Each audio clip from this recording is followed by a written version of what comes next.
Hello guys, कैसे हो आप। देखो, हम लोगों ने बात करी थी पिछला जो प्रीवियस जो वीडियो था, उस प्रीवियस वीडियो में हम लोगों ने जो बात करी थी वो ब्लड से रिलेटेड करी थी। तो ब्लड में हम लोगों ने प्लाज्मा कंप्लीट कर लिया था, ब्लड कार्पसेल्स कंप्लीट कर ली थी। आज हम लोग बात करेंगे ब्लड ग्रुप्स के बारे में। तो देखो, ब्लड ग्रुप्स के अगर बारे में बात करते हैं, उससे पहले हम लोग ब्लड जो था उससे रिलेटेड अगर हम लोग बात करते हैं तो जितने भी मैनी ह्यूमंस बीइंग जो होते हैं, उन मैनी ह्यूमन बीइंग्स में हर ह्यूमन बीइंग का एक स्पेशल ब्लड होता है। यानी उस ब्लड की जो कंसंट्रेशन होती है, उस ब्लड में कितनी आरबीसी होती है, कितनी डब्ल्यूबीसी होती है, सब कुछ चीजें जो होती है वो डिपेंड करती हैं उस फर्दर जो ह्यूमन बीइंग होता है उस पर। यानी एक आइडेंटिकल जो आइडेंटिफाई जो होता है, वो आइडेंटिकल आइडेंटिफाई जो होता है वो इसी वजह से होता है कि ब्लड में अलग अलग टाइप्स के ग्रुप्स प्रेजेंट होते हैं। तो चलिए स्टार्ट करते हैं ब्लड ग्रुप्स के बारे में। तो हमारा आज का टॉपिक है ब्लड ग्रुप। देखो, ब्लड ग्रुप से रिलेटेड बहुत सारी चीजें हैं जो हम लोगों को ध्यान में रखनी है। सबसे मेन चीज जो स्टार्टिंग पॉइंट है हमारा ब्लड ग्रुप का, भाई एवरी डिफरेंट जो ह्यूमन बीइंग जो होते हैं उनमें डिफरेंट टाइप का ब्लड ग्रुप प्रेजेंट होता है। और वो उसका अगर रीजन अगर हम लोग निकालते हैं तो उसका रीजन आता है पेरेंट्स की इनहेरिटेंस। देखो, इनहेरिटेंस का मतलब क्या होता है, जो कैरेक्टर जो शो होते हैं किसी भी ह्यूमन बीइंग के, तो किसी भी ह्यूमन बीइंग के character one generation to another generation में अगर ट्रांसमिट होते हैं तो उस प्रोसेस को हम लोग इनहेरिटेंस बोला जाता है। तो जो पेरेंट्स जो होते हैं यानी इनहेरिटेंस,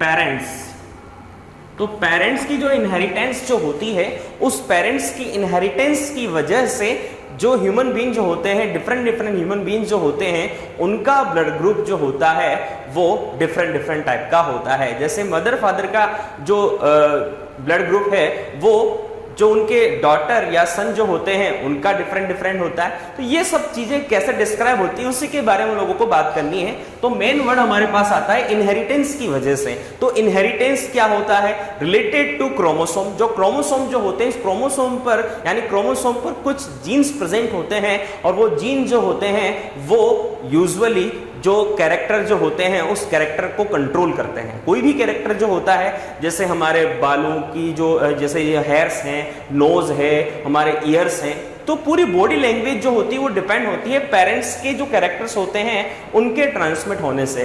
पेरेंट्स के हाफ जो कैरेक्टर्स होते हैं वो हाफ कैरेक्टर आपस में मिलकर एक मिक्सअप बनाते हैं।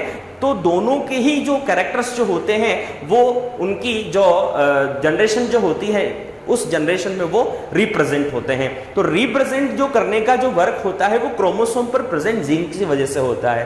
तो वही चीज है कि इनहेरिटेंस की वजह से ब्लड ग्रुप जो होते हैं वो डिफरेंट टाइप के होते हैं। ये तो हो गई बात। अब ब्लड ग्रुप जो होता है उसमें कुछ ऐसे प्रोटीन मॉलिक्यूल्स या एलिमेंट्स जो होते हैं जिसकी वजह से ब्लड ग्रुप जो होते हैं वो डिफरेंट टाइप के होते हैं। तो वो प्रोटीन मॉलिक्यूल्स है क्या, तो पहला जो प्रोटीन मॉलिक्यूल्स है वो है हमारे पास एंटीजन, जिसे मेडिकल टर्म में एग्लूटिनोजन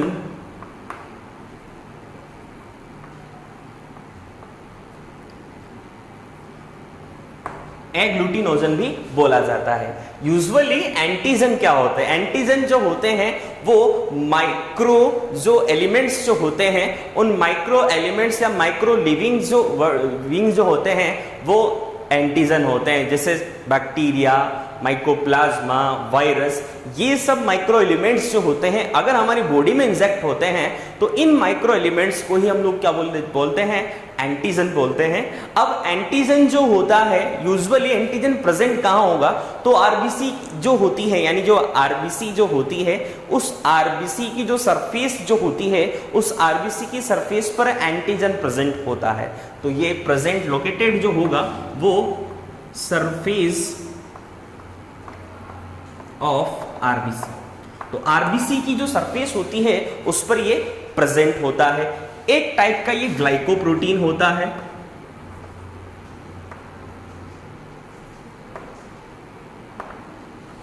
अब एक टाइप टाइप का ग्लाइकोप्रोटीन ही होता है, क्योंकि यूजुअली जितने भी माइक्रो यानी जो माइक्रो एलिमेंट्स जो होते हैं वो सब प्रोटीन जो होता है उसमें कॉम्प्लेक्स होता है। तो एक टाइप का ये क्या होता है, ग्लाइकोप्रोटीन होता है।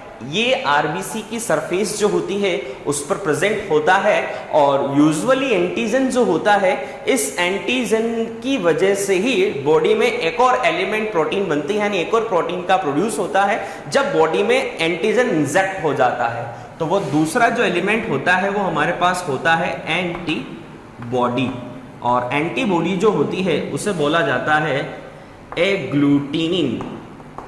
तो ये एग्लूटिनिन जो होती है वो मेडिकल टर्म है, और एंटीबॉडी की बात करते हैं तो यानी कुल मिला के अगर बॉडी में एंट्रिंग किसी एलिमेंट की होती है तो वो एंटीजन की होती है। उसके बाद जब बॉडी में किसी एलिमेंट की एंट्रिंग होगी यानी एंटीजन की एंट्रिंग होती है तो उसको डिस्ट्रॉय करने के लिए हमारा इम्यून सिस्टम जो होता है वो एक प्रोटीन जो होता है उसको प्रोड्यूस करता है। वो प्रोटीन जो होती है वो एंटीबॉडी या एग्लूटिनिन होती है, जो इसके रिप्लेस में बनती है। ठीक है, यानी इसको डिस्ट्रॉय करने के लिए एंटीबॉडी का फॉर्मेशन कंप्लीट होता है। तो और ये जो प्रेजेंट होती है ये प्रेजेंट होती है ब्लड प्लाज्मा। अब ब्लड प्लाज्मा में ना प्रेजेंट होकर मेन जो एग्जिट जो लोकेशन होती है वो एग्जिट लोकेशन होती है सीरम। अब सीरम क्या चीज होती है, तो सीरम की अगर हम लोग बात करते हैं तो सीरम की अगर बात करते हैं तो ये जो सीरम होता है यूजुअली क्या होता है, जैसे हमारा ब्लड होता है, इस ब्लड से अगर हम लोगों ने यानी जो ब्लड है इस ब्लड में से हम लोगों ने ब्लड कार्पसेल्स को अलग कर दिया तो क्या बच गया उसमें, प्लाज्मा। ब्लड में से हमने माइनस किया ब्लड कार्पस सेल्स, तो ब्लड कॉर्पसेल्स को जब अलग किया तो हमारे पास क्या मिल गया, प्लाज्मा। अब ये जो प्लाज्मा जो होता है इस प्लाज्मा में से हम लोगों ने जो एक प्रोटीन होती है ब्लड के अंदर फाइब्रिनोजन प्रोटीन उसको हटा दिया। प्लाज्मा में से हमने किसको हटाया, फाइब्रिनोजन प्रोटीन। तो फाइब्रिनोजन प्रोटीन को जब हम लोग हटाते हैं तो हमारे पास मिलता है सीरम। तो ये सीरम जो होता है इसी सीरम में हमारी एंटीबॉडी या एग्लूटिनिन प्रेजेंट होती है। आगे बात कर लेते हैं। अब WHO जो होता है इस WHO ने इस एंटीबॉडी या एग्लूटिनिन को इम्यूनो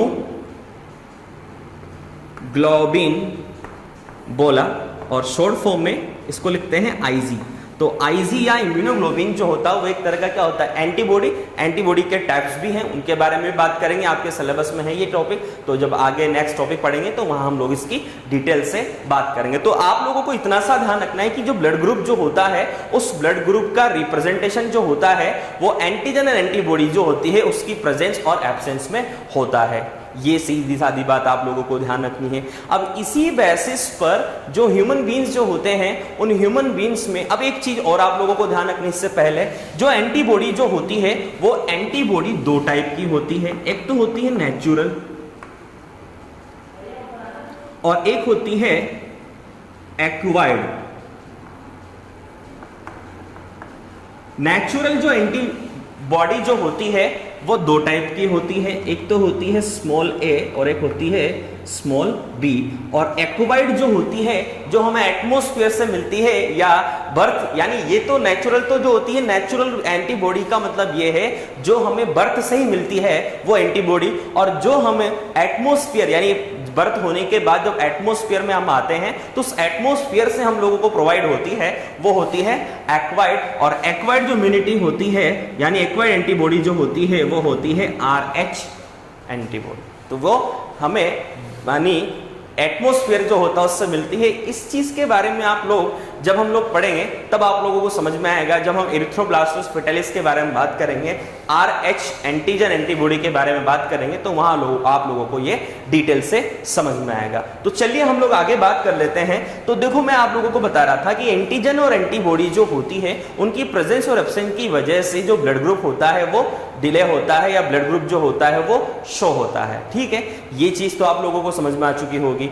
अब एक चीज और आप लोगों को ध्यान रखनी है कि इस ब्लड ग्रुप यानी जो ब्लड ग्रुप जो होता है, इस ब्लड ग्रुप से रिलेटेड हमें दो चीजें आप लोगों को ध्यान रखनी है कि इनकी प्रेजेंस और एब्सेंस की वजह से दो सिस्टम प्रोड्यूस होते हैं ह्यूमन बीइंग में। और पहला सिस्टम जो है वो है हमारा ABO सिस्टम, और दूसरा जो सिस्टम होता है वो होता है हमारे पास RH सिस्टम। तो ABO system and RH system जो है इनके बारे में हम लोग डिटेल से बात करते हैं। तो सबसे पहले स्टार्ट करेंगे ABO सिस्टम। तो चलिए स्टार्ट करते हैं ABO सिस्टम के बारे में बात करते हैं। देखो ह्यूमन बीइंग जो होता है उस ह्यूमन बीइंग में दो टाइप के एंटीजन ग्रुप होते हैं। सबसे पहला हम लोगों ने बात करी थी ABO सिस्टम और दूसरा सिस्टम होता है RH सिस्टम। सबसे पहले हम लोग स्टार्ट करते हैं ABO सिस्टम। चलिए सबसे पहले तो इसकी एक्सप्लोरर की बात कर लेते हैं। तो इसका जो एक्सप्लोरर जो होता है वो है कार्ल लैंड स्टेनर। तो कार्ल लैंड स्टीनर जो हैं वो इसके एक्सप्लोरर हैं। इन्होंने सबसे पहले ABO सिस्टम के बारे में डिस्क्राइब किया। उसके बाद आप लोगों को यह ध्यान रखना है, इन्होंने ये बताया कि जो एंटीजन जो होते हैं तो एंटीजन की प्रेजेंस एंड एब्सेंस जो होती है उसके बेसिस पर जो ब्लड ग्रुप जो होते हैं वो 4 टाइप के होते हैं। अब 4 टाइप के जो ब्लड ग्रुप जो होते हैं वो उसको हम लोग टेबल से समझते हैं। टेबल से रिलेटेड एक्सेप्टर और डोनर जो होता है उसकी ट्रिक से भी समझते हैं। तो एक्सेप्टर और डोनर की ट्रिक और उससे रिलेटेड हम लोग टेबल से बात करते हैं। सबसे पहली चीज आती है 4 टाइप का, तो ये हमारे पास सीरियल नंबर। सीरियल नंबर के बाद सबसे पहली चीज जो आती है वो आती है ब्लड ग्रुप। ब्लड ग्रुप के बाद हमारे पास आता है एंटीजन। एंटीजन के बाद आता है हमारे पास एंटीबॉडी। एंटीबॉडी के बाद हमारे पास आता है रिसेप्टर या फिर डोनर ब्लड ग्रुप और एक्सेप्टर ब्लड ग्रुप और उससे रिलेटेड परसेंटेज, यानी कौन सा ब्लड ग्रुप कितने परसेंटेज में होता है।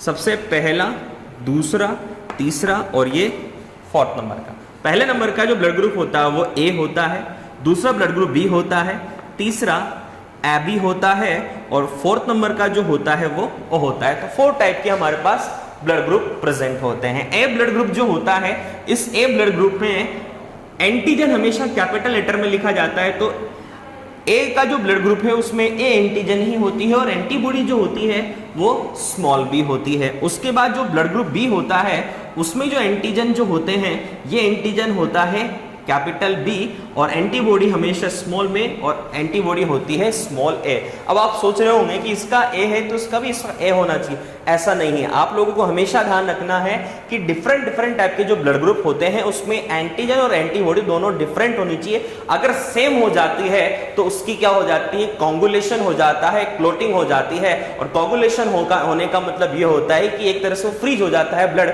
और ब्लड का फ्रीज होना क्या हो जाता है, यानी जो ब्लॉकेज हो जाता है, ब्लॉकेज होने से डेथ हो सकती है। तो इस वजह से सेम एंटीजन और एंटीबॉडी नहीं होनी चाहिए। ठीक है, इसी वजह से तो होता क्या है कि जैसे ए का जो ब्लड होता है वो बी को हम अगर चढ़ाते हैं तो फिर क्या होगा, ए का ब्लड को अगर बी को चढ़ाते हैं तो दोनों में क्रॉस हो जाएगा, यानी एक ए वाले का जो ब्लड है उस ए वाले को ए से यानी ए एंटीजन ए एंटीबॉडी से रिएक्ट कर लेगा और रिएक्ट करके फ्रीज हो जाएगा, कोगुलेंट हो जाएगा, और कोगुलेंट होने से ब्लड के फ्रीज होने से उसकी क्या हो जाएगी, डेथ हो जाएगी। इसीलिए तो डिफरेंट टाइप के जो ह्यूमन बीन होते हैं उन डिफरेंट टाइप के ह्यूमन बीन का पहले ब्लड ग्रुप चेक किया जाता है। अगर ब्लड ग्रुप सेम होता है तो यानी ए को ए का ही चढ़ा देंगे तो कोई दिक्कत नहीं, लेकिन अगर किसी दूसरे का ब्लड ग्रुप चढ़ा दिया जाता है तो कोगुलेशन की वजह से उसकी डेथ हो सकती है, यानी आरबीसी जो होती है वो कोगुलेंट हो जाती है, फ्रीज हो जाती है, जम जाती हैं, जिसकी वजह से उसकी डेथ हो जाती है, ब्लड का फ्लो रुक जाता है। आगे बात कर लेते हैं। अब जो ब्लड ग्रुप AB जो होता है उस AB में कैपिटल A और B एंटीजन प्रेजेंट होती है और एंटीबॉडी इसमें एब्सेंट होती है, यानी एंटीबॉडी नहीं पाई जाती। और उसके बाद 4th नंबर का जो ब्लड ग्रुप होता है O ब्लड ग्रुप, उसमें एंटीजन एब्सेंट होती है लेकिन एंटीबॉडी AB इसमें प्रेजेंट होती है। तो ये चीज आप लोगों को ध्यान में रखनी है। अब यूजुअली क्या होता है, जो A ब्लड ग्रुप वाला जो होता है, अब इसमें डोनर अगर एक्सेप्टर यानी A ब्लड ग्रुप जिसका है वो किसको डोनेट कर सकता है और किस किस से वो एक्सेप्ट कर सकता है ब्लड को, यानी ब्लड जिसका ब्लड ग्रुप A होगा वो किस किस से ब्लड ले सकता है और किस किस को दे सकता है, तो उसके बारे में बात। तो इसके लिए हम लोग एक ट्रिक की बात कर लेते हैं। तो देखो ट्रिक क्या है हमारे पास, जिसे A और ये A वाला A को ब्लड दे सकता है, ठीक है। उसके बाद AB देखो सेम ब्लड ग्रुप वाला तो एक दूसरे को ब्लड दे सकते हैं, इधर B और ये B, सॉरी इधर पहले B की ही बात कर लेते हैं। B वाला B जो होता है उसको ब्लड दे सकता है, ठीक है। और इधर हम लोगों ने बात कर ली AB और AB, तो AB वाला AB जो होता है उस ब्लड ग्रुप उसको ब्लड दे सकता है, ठीक है। अब आगे हम लोग अगर बात करते हैं तो सबसे पहली चीज, इसको यहां बनाने से पहले हम लोग इधर इसको इधर बना लेते हैं। यहां पे देखो सबसे पहली चीज जो होगी हमारे पास वो होती है ब्लड ग्रुप O और ये O वाला O को दे सकता है। इसके बाद A वाला A को भी ब्लड दे सकता है। इसके बाद B वाला B को ब्लड दे सकता है और A वाला और B वाला दोनों AB को ब्लड दे सकते हैं। अब देखो इसको डिटेल से समझते हैं क्या चीज है ये। सबसे पहली चीज देखो, O वाला O को ब्लड दे सकता है इसलिए एरो लगा दिया। O वाला जो ब्लड ग्रुप वाला जो होता है वो सभी को ब्लड दे सकता है, A को भी दे सकता है, AB को भी दे सकता है और B को भी दे सकता है। इसके साथ साथ A वाला A को ब्लड दे सकता है और AB को ब्लड दे सकता है। B वाला खुद B को दे सकता है और किसको दे सकता है, AB को। और AB वाला सबसे ब्लड ले रहा है लेकिन किसी को दे नहीं सकता। तो यही चीज को समझाने के लिए मैंने आप लोगों को ये बताया है। तो देखो सबसे पहले बात करते हैं ब्लड ग्रुप A की। तो A वाला जो होता है वो डोनर ब्लड ग्रुप यानी किस किस को ब्लड दे सकता है, तो A वाला A को दे सकता है, ठीक है, और किसको दे सकता है, AB को। अब एक्सेप्ट किस किस से कर सकता है, A वाला A से कर सकता है एक्सेप्ट, ठीक है, और किससे कर सकता है, O से, ठीक है। इसी तरह से B वाले की बात करते हैं तो B वाला B जो होगा उसको देगा और किसको देगा, AB को।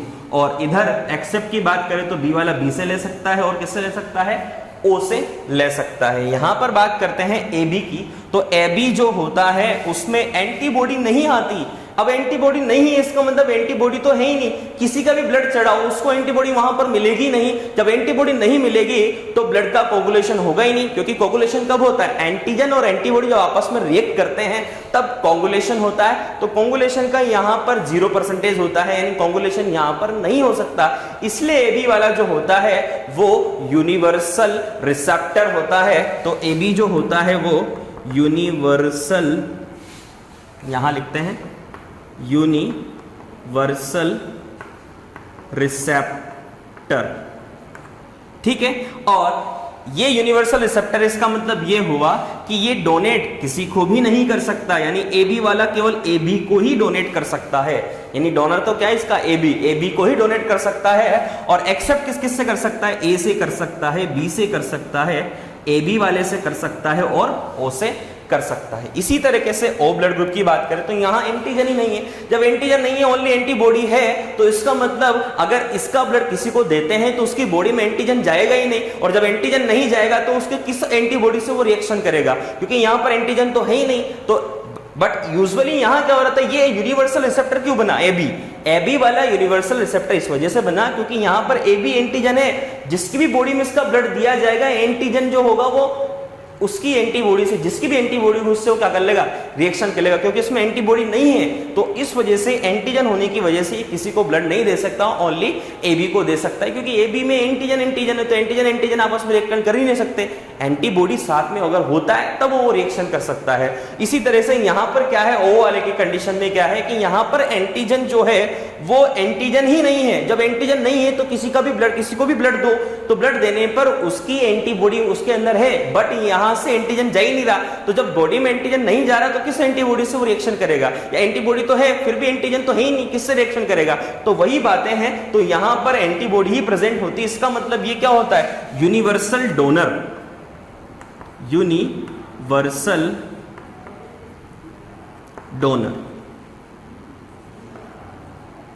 तो ये यूनिवर्सल डोनर होता है।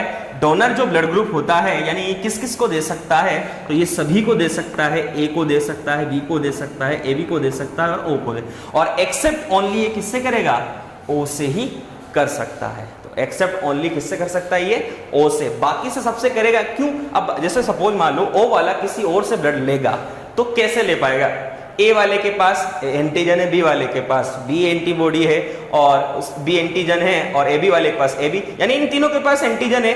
अगर इसके पास दोनों टाइप की एंटीबॉडी है, जैसे एंटीजन इनके बॉडी के अंदर गया, एंटीजन एंटीबॉडी आपस में रिएक्शन कर लेगा। इस वजह से ओ वाला किसी से ब्लड नहीं ले सकता, केवल ओ से ले सकता है, क्योंकि ओ के पास एंटीजन नहीं है। तो एंटीजन यानी ओ वाले को जो ओ का दिया जाएगा तो उसके पास यानी कुल मिला के ये होना चाहिए, यानी अगर आप सीधे साधा मतलब समझे तो मेल फीमेल जब होगा तभी नई जनरेशन प्रोड्यूस हो सकती है, वरना नहीं हो सकती। तो मेल फीमेल यानी मेल एंटीजन है, फीमेल एंटीबॉडी है। अगर ये दोनों नहीं है, कोई एक कम है, तो वो चीज होगी नहीं। तो यही चीज है, अगर एंटीजन एंटीबॉडी है तो कोंगुलेशन होगा, और नहीं है तो कोंगुलेशन नहीं होगा। इन कंडीशन में सेम है तो सही, दोनों में एंटीजन एंटीबॉडी है, लेकिन सेम एंटीजन एंटीबॉडी नहीं है। जैसे ए वाला है, ए वाले को ए का चढ़ाया तो उसमें एंटीजन सेम नहीं है, अगर ए वाले को बी का चढ़ा दिया तो सेम एंटीजन एंटीबॉडी हो जाएंगे। ए एंटीजन जो होगा वो बी की जो एंटीबॉडी है ए, उससे क्या कर लेगा, रिएक्शन कर लेगा इस तरीके से। इसलिए बी का नहीं चढ़ा सकते, यानी ए को बी का नहीं चढ़ा सकते, बी को ए का नहीं चढ़ा सकते। ये लॉजिक आप लोगों के बिल्कुल समझ में आ चुका होगा। अब आगे हम लोग अगर बात करते हैं इनके परसेंटेज की, तो ए ब्लड ग्रुप जो होता है वो 34.5% होता है, यानी यूजुअली ज्यादातर यही ब्लड ग्रुप जो होता है वो प्रेजेंट होता है, ए ब्लड ग्रुप। बी जो ब्लड ग्रुप होता है वो 23.5% होता है, और उसके बाद ए बी जो ब्लड ग्रुप होता है वो भी ए के जैसा ही होता है, यानी 30.5% होता है जो ह्यूमन बीइंग जो होते हैं वर्ल्ड लेवल पर। और उसके बाद आगे हम लोग अगर बात करते हैं तो जो ओ ब्लड ग्रुप जो होता है वो 7.5%, यानी बहुत कम, सर्टेन अमाउंट जो में क्वांटिटी में जो ह्यूमन बीइंग जो होते हैं उन्हीं में ये प्रेजेंट होता है। तो 7.5% जो पीपल्स हैं, उन पीपल्स में 7.5% ही ओ ब्लड ग्रुप है। बाकी इतना सारा, ए सबसे ज्यादा है, ए बी सबसे ज्यादा है, उससे कम बी वाले हैं, और लास्ट में 7.5% है। अब आप लोगों को एक चीज और, आप लोगों का प्रैक्टिकल जो होता है, उस प्रैक्टिकल में ये जो ब्लड ग्रुप जो होता है उस ब्लड ग्रुप का एक टेस्टिंग है। तो ये ब्लड ग्रुप की टेस्टिंग आप लोग नॉर्मली अगर आप यहाँ पर समझ जाते हो तो आप प्रैक्टिकल खुद कर सकते हो, वरना प्रैक्टिकल नॉलेज तो हमेशा आपके माइंड में फिक्स हो जाती है। तो वही चीज है, मैं आप लोगों को बता देता हूं। तो होता क्या है, इसमें किया जाता है, निडल जो होती है आपके इंजेक्शन की, उस निडल से सबसे पहले डिटॉल लगाया जाता है हैंड पर। हैंड पे डिटॉल लगाने के बाद जो उंगली, जो फिंगर्स जो होती है, फिंगर के टिप पर हमने डिटॉल लगा दिया, कॉटन से डिटॉल लगा दिया, और उसके बाद उस पर हम लोगों ने निडल से मार दिया। निडल से मारने के बाद जो ब्लड की जो ड्रॉप होती है उसको एक स्लाइड लेते हैं और स्लाइड पर 3 ड्रॉप डाल दी जाती है। एक स्लाइड पर 3 ड्रॉप हम लोगों ने ब्लड की डाल दी। डालने के बाद फिर क्या होता है, एक एंटी सीरम होता है, यानी एंटी सीरम ए, बी और डी, ए, बी और डी। तो हम लोगों ने जैसे डायग्राम में अगर देखें तो ये एक सपोजिंग कोई स्लाइड है जिस पर हम लोगों ने ब्लड की 3 ड्रॉप डाल दी, ठीक है।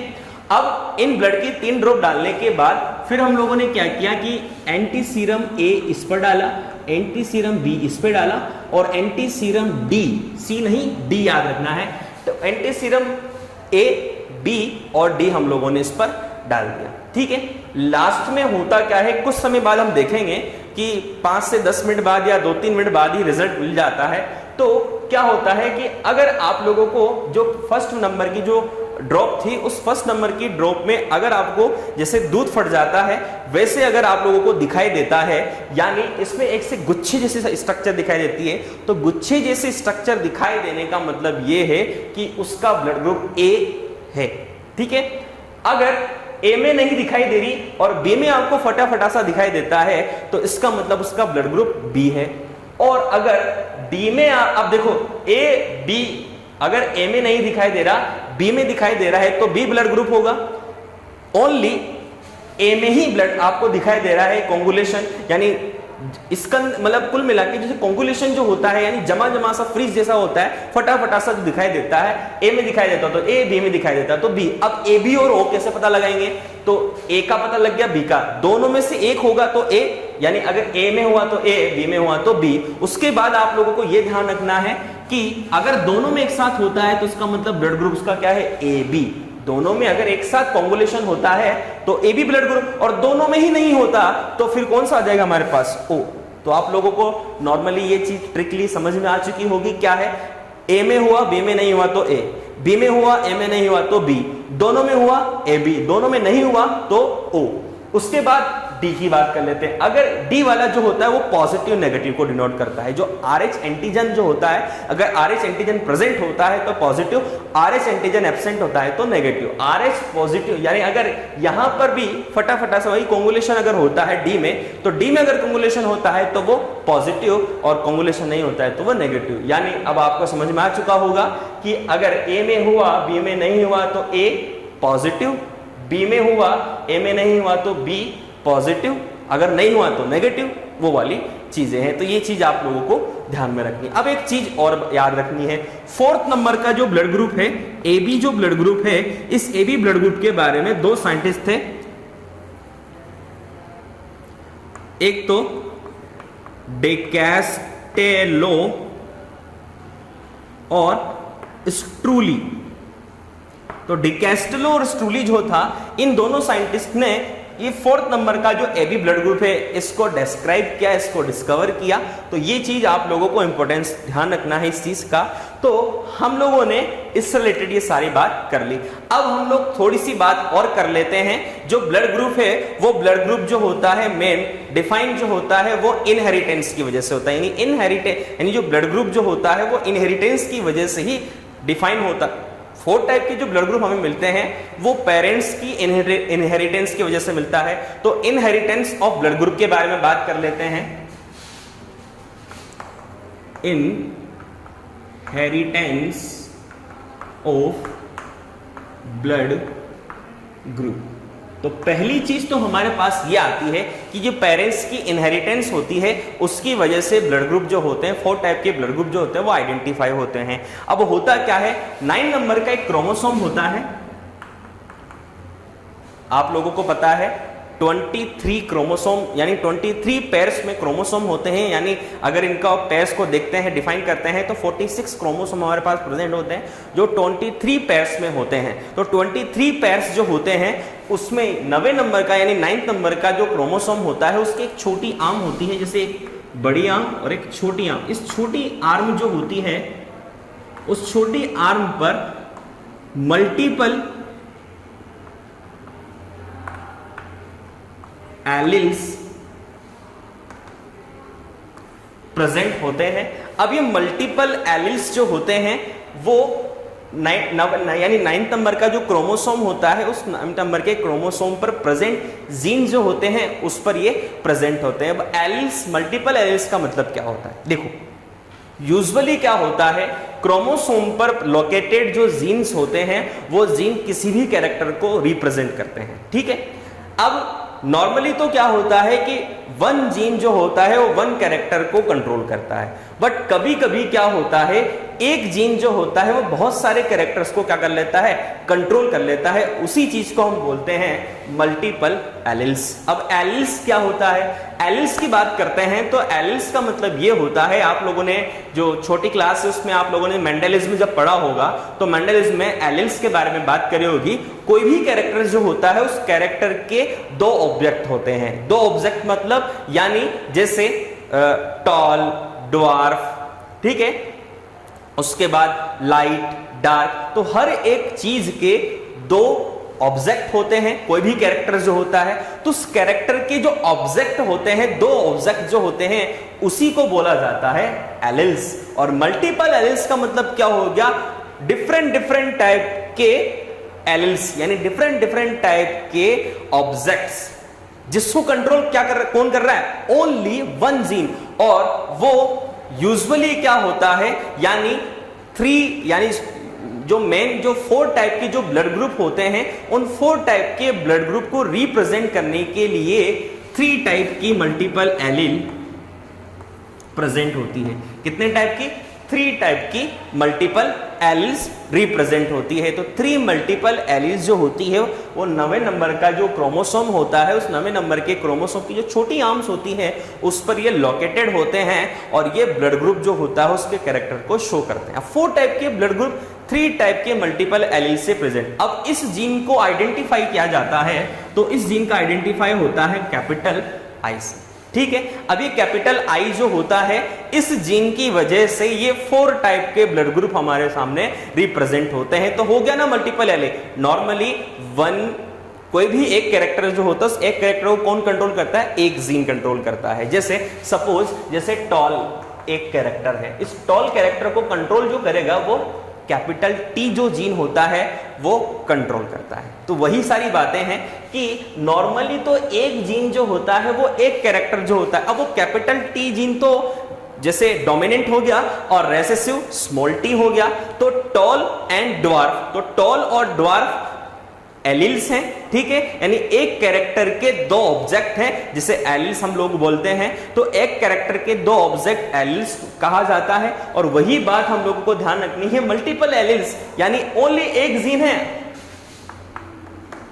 और ये एक जीन जो है वो 4 टाइप के कैरेक्टर को रिप्रेजेंट कर रहे हैं। यहां तो एक ही टाइप का कैरेक्टर है, ओनली टॉल एंड ड्वार्फ यानी लंबा या छोटा, 1 कैरेक्टर। और यहां तो कितने सारे के कैरेक्टर है, 4 टाइप के। इस वजह से क्या बोला जाता है, मल्टीपल एलिल्स। अब 3 मल्टीपल एलिल्स, 3 मल्टीपल एलिल्स का मतलब यह होता है कि IA, IB एंड IO।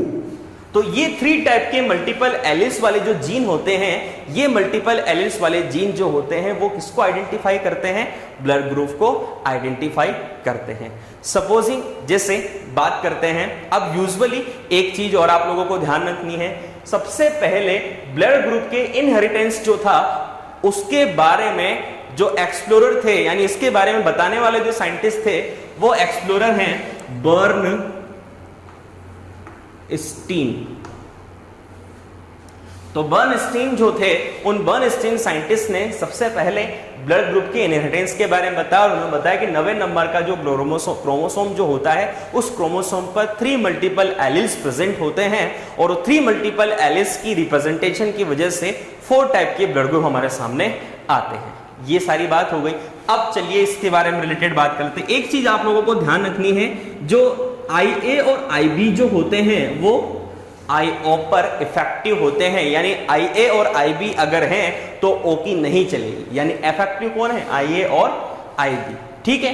अब अगर हम लोग इनके जीनोटाइप को निकालते हैं, जीनोटाइप आप लोग जानते हैं जो जीन को रिप्रेजेंट करने वाले जो टाइप्स होते हैं उन्हें जीनोटाइप बोला जाता है। सपोजिंग जैसे ब्लड ग्रुप जो हैं वो है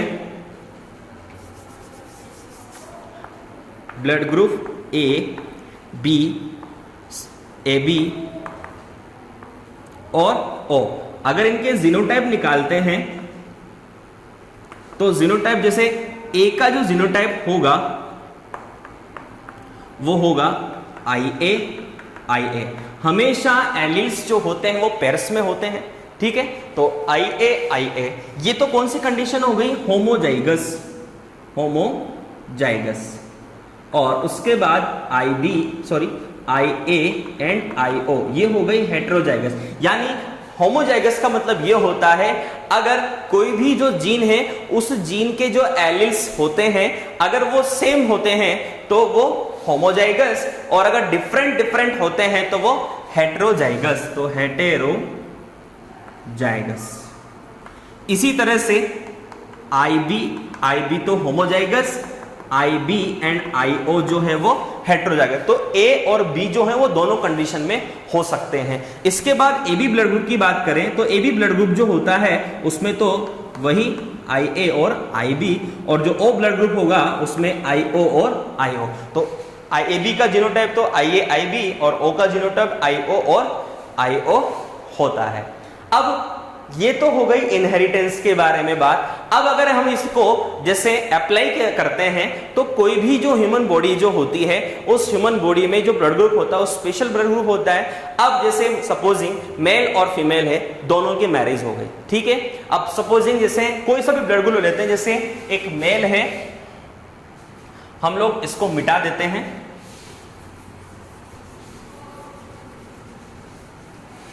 सपोजिंग जैसे कोई मेल है, उस मेल का जो ब्लड ग्रुप है वो है AB, और कोई फीमेल है, उस फीमेल का जो ब्लड ग्रुप है वो है O।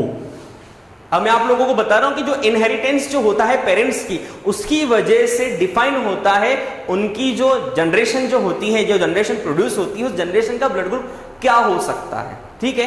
तो देखो अब जैसे AB है, AB का जो जीनोटाइप अगर हम बनाते हैं तो IA और IB, और जो फीमेल है उस फीमेल का ब्लड ग्रुप O है तो उसका जीनोटाइप IO और IO। अब आपको क्रॉस आता होगा, जैसे इसको इससे क्रॉस किया तो IA एंड IO, इसको इससे क्रॉस किया तो IA एंड IO, इसको इससे किया तो IB एंड IO, और इसको इससे किया तो IB एंड IO। अगर हम इसका ब्लड ग्रुप देखते हैं तो क्या ब्लड ग्रुप आएगा, मैंने आपको क्या बोला था, A जब भी आएगा तो O का जो इफेक्टनेस होगा वो कम हो जाएगा, यानी A और B O पर इफेक्टिव होते हैं। तो इसका ब्लड ग्रुप A, इसका भी ब्लड ग्रुप A, इसका ब्लड ग्रुप B और इसका ब्लड ग्रुप B। तो यानी इन दोनों से जो प्रोड्यूस होने वाली जो जनरेशन होगी उन जनरेशन में दो टाइप के ब्लड ग्रुप हो सकते हैं, A भी हो सकता है और B भी हो सकता है। तो ये सारी बातें थी एबियो सिस्टम से रिलेटेड। तो हम लोगों ने एबियो सिस्टम जो था वो कंप्लीट किया। अब सेकंड जो सिस्टम है, एंटीजन सिस्टम है, वो है RH सिस्टम। तो RH सिस्टम के बारे में बात करते हैं। अब बात करते हैं RH सिस्टम की। तो देखो हमारा RH सिस्टम, RH सिस्टम के अगर एक्सप्लोरर की बात करते हैं, डिस्कवरी की बात करते हैं,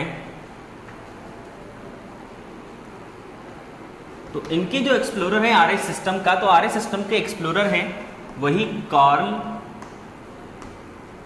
लैंड स्टेनर, उसके साथ साथ वीनर और लेविन।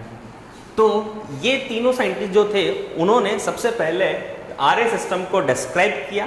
इसके बाद RH जो सिस्टम है उसको डिस्क्राइब किसमें किया, तो एक मंकी होता है रीसस। तो रीसस मंकी जो था, उस रीसस मंकी की जो RBC थी, उस RBC में सबसे पहले हम लोगों ने, यानी इन तीनों ने इसको देखा, RH एंटीजन। और RH एंटीजन जो नाम जो दिया वो इस रीसस मंकी के नेम के बेसिस पर ही दिया, ठीक है। अब RH एंटीजन की प्रेजेंस और एब्सेंस के बेसिस पर ये RH सिस्टम जो होता है वो दो टाइप का होता है। पहला होता है RH पॉजिटिव और दूसरा होता है RH नेगेटिव। अगर RH एंटीजन प्रेजेंट होती है तो RH पॉजिटिव और अगर एंटीजन एब्सेंट होती हैं तो RH नेगेटिव। तो RH पॉजिटिव और RH नेगेटिव दो ह्यूमन बीइंग होते हैं RH एंटीजन के बेसिस पर, ठीक है। अब यूजुअली RH पॉजिटिव और RH नेगेटिव जो ह्यूमन बीइंग जो होते हैं, अगर हम लोग बात करते हैं तो इंडिया लेवल पर अगर बात करते हैं तो इंडिया लेवल पर RH पॉजिटिव जो होते हैं वो 97% ह्यूमन बीइंग होते हैं और RH नेगेटिव जो होते हैं वो 3% होते हैं, बहुत कम है। वर्ल्ड लेवल पर अगर बात करते हैं तो वर्ल्ड लेवल पर 85% RH पॉजिटिव होते हैं, 15% RH नेगेटिव होते हैं। कुछ जो बुक्स हैं उसमें आपके डाटा अलग अलग है, आप लोग जो रियल डाटा है वो ये है, तो ये ध्यान रखिए आपकी बुक्स में जो डाटा है वो अलग दे रखा है, तो उसको आप वहां से बुक से देख लें एक बार। अब एक चीज और आगे बात करते हैं, ये तो हो गई RS सिस्टम से रिलेटेड हम लोगों ने बात करी। अब RS सिस्टम से रिलेटेड एक चीज आप लोगों को ध्यान रखना है कि इससे रिलेटेड एक डिजीज होती है जो काफी ज्यादा बार क्वेश्चन से पूछा गया है, एरिथ्रोब्लास्टोसिस फैटालिस। तो उसके बारे में बात करते हैं। तो देखो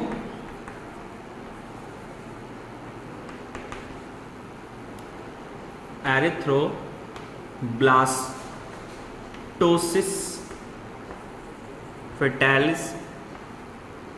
तो देखो एरिथ्रोब्लास्टोसिस फैटालिस क्या होता है। इन दिस केस यूजुअली क्या होता है कि अगर हम लोग कोई RH नेगेटिव वाला ब्लड ग्रुप है, किसी का ब्लड ग्रुप RH नेगेटिव है, इस RH नेगेटिव ब्लड वाला कोई ह्यूमन पर्सन है, उस ह्यूमन पर्सन को हम लोग किसी RH पॉजिटिव का ब्लड दे देते हैं, यानी RH नेगेटिव पर्सन को RS पॉजिटिव जो है उसका जो ब्लड है वो अगेन एंड अगेन बार बार दिया जाता है। तो होता क्या है कि उसकी वजह से उसकी डेथ हो जाती है। क्यों होती है? क्योंकि उसके अंदर RH एंटीबॉडी प्रोड्यूस हो जाती है जो एंटीजन से रिएक्ट करके वही चीज कॉन्गुलेशन होगा, और कॉन्गुलेशन होने से ब्लड जो होगा वो फ्रीज हो जाएगा, और फ्रीज होने की वजह से उसकी डेथ हो जाएगी। तो again and again RS negative को अगर हम RS पॉजिटिव का ब्लड बार बार डोनेट करते हैं तो उससे क्या होता है कि उसकी डेथ हो जाती है कॉन्गुलेशन की वजह से। इस प्रोसेस को बोलते हैं आइसोइम्यूलाइजेशन। आइसोइम्यूलाइजेशन। तो आइसोइम्यूलाइजेशन जो होता है उसका मतलब ये होता है। अब इन दिस केस एक केस और होता है, अगर हम लोग कोई भी RH नेगेटिव जो फीमेल है उस RH नेगेटिव फीमेल की मैरिज जो है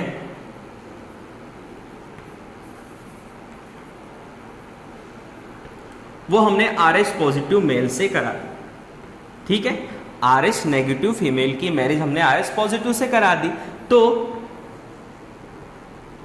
इनका जो फर्स्ट जो बेबी होगा, फर्स्ट बेबी, ये फर्स्ट बेबी क्या है? RH positive. और ये RH पॉजिटिव फर्स्ट बेबी अगर इन डिलीवरी के टाइम पर होता है तो ये कैसा होता है? नॉर्मल। दोबारा समझो, RH नेगेटिव फीमेल का जो मैरिज हमने RS पॉजिटिव से करा दिया, कराने के बाद जो फर्स्ट जो बेबी इनका अगर वो जो है वो अगर RH पॉजिटिव होता है तो वो नॉर्मल होता है। बट डिलीवरी जो सफरिंग जो डिलीवरी जो पीरियड होता है उस टाइम पर क्या होता है, प्लेसेंटा के थ्रू जब इस RH पॉजिटिव जो होता है, उस RH पॉजिटिव जो बेबी है उस बेबी का जो ब्लड होता है वो फीमेल जो होती है यानी जो मदर जो होती है उस मदर में एक्सपोज होता है, ट्रांसफर होता है। और ट्रांसफर होने की वजह से क्या होता है कि RH एंटीजन अगर उस फीमेल में अगर ट्रांसफर होती है थोड़ी सी, यानी बहुत सर्टेन अमाउंट में ट्रांसफर होती है, और सर्टेन अमाउंट में ट्रांसफर होने की वजह से बहुत कम क्वांटिटी में सम क्वांटिटी में ट्रांसफर होने की वजह से जो उनके अंदर यानी जो फीमेल जो होती है उस फीमेल मदर के अंदर RH एंटीबॉडी प्रोड्यूस होती है बहुत कम, ठीक है। ये तो हो गई, और फर्स्ट बेबी जो होता है वो नॉर्मल होता है। अब सेकेंड कंडीशन, दोबारा यही सिचुएशन दोबारा स्टार्ट होती है, यानी हावेवर दोबारा से जो बेबी है यानी सेकेंड बेबी जो होता है वो सेकेंड बेबी भी अगर सेकेंड बेबी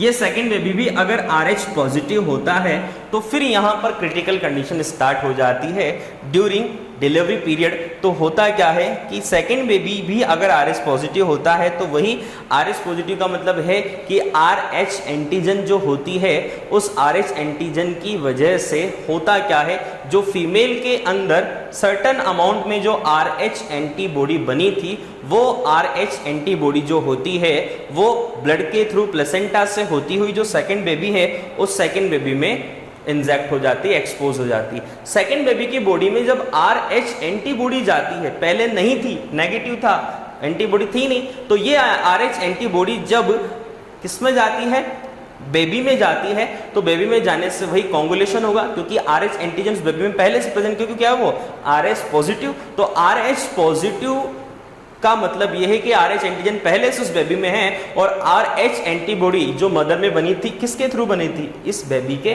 थ्रू पर बनी थी, तो वो कहाँ चली जाती है, सेकेंड बेबी के ब्लड में। और सेकेंड बेबी के ब्लड में जाने पर एंटीजन और एंटीबॉडी आपस में रिएक्ट करते हैं, रिएक्ट करने की वजह से कॉन्गुलेशन होता है और कॉन्गुलेशन होने की वजह से उस बेबी जो होता है वो कुछ डिजीज से सफरिंग हो जाता है, जैसे एनीमिया हो जाता है, जॉन्डिस हो जाता है और कॉन्गुलेशन होने से कुल मिलाकर उसकी डेथ हो जाती है और इसी प्रोसेस को बोलते हैं एरिथ्रोब्लास्टोसिस फेटालिस। और ये जो चाइल्ड होता है डिजीज, यानी जो ये सेकेंड बेबी है, ये सेकेंड बेबी जो इस डिजीज से यानी एरिथ्रोब्लास्टोसिस फेटालिस जो डिजीज है उससे सफर्ड होता है, इसे बोला जाता है, यानी देखो ये जो सेकेंड बेबी है इसकी डेथ हो जाती है, यानी डेथ होने का मतलब ये है कि ये एक तरह से यानी रीसस चाइल्ड बोला जाता है। तो उसे क्या बोला जाता है, रीसस चाइल्ड। तो रीसेस चाइल्ड का मतलब यह है कि एरिथ्रोब्लास्टोसिस फेटालिस की वजह से इसकी डेथ हो जाती है, यानी RH एंटीजन एंटीबॉडीज में रिएक्ट कर लेते हैं जिसकी वजह से ये सारी प्रोसेस होती है। अब यूजुअली क्या होता है, अगर हम लोग अगर बात करते हैं यानी अगर ये डिजीज ना हो और इस डिजीज की वजह से अगर इसका ट्रीटमेंट किया जाए, यानी ये सेकेंड बेबी भी सही रहे, यानी सेकेंड बेबी को सेव रहे, सेकेंड बेबी को कोई नुकसान नहीं पहुंचे, तो इसके लिए क्या किया जाता है कि एक तो केस ये हो जाता है कि 72 आवर्स जो होते हैं उस 72 आवर्स में RH नेगेटिव जो एंटीबॉडी जो होती है उसको इंजेक्ट करा दिया जाता है, या तो ये करा दिया जाता है या फिर रोहोजिन और एंटी डी जो होता है इसका इंजेक्शन लगाया जाता है। जो डिलीवरी होता है उससे पहले एंट्रोजिन और एंटी डी का इंजेक्शन लगा दिया जाए, या 72 आवर्स से पहले RH नेगेटिव एंटीबॉडी उसमें उनकी जो वेंस होती हैं इंट्रावेनस जो होती है उसमें इंजेक्ट करा दी जाती है। तो इसकी वजह से ये सारी चीज़ें यानी ये जो सारी चीज़ें होती है उससे जो सेकेंड बेबी होता है वो भी सेफली डिलीवर्ड हो जाता है, यानी सेफली उसकी डिलीवरी हो जाती है। तो इस तरीके से हम लोगों ने RH एंटीजन जो था यानी RH सिस्टम जो था उसके बारे में हम लोगों ने बात करी। तो आज के लिए इतना ही, नेक्स्ट क्लास में मिलते हैं। Thank you.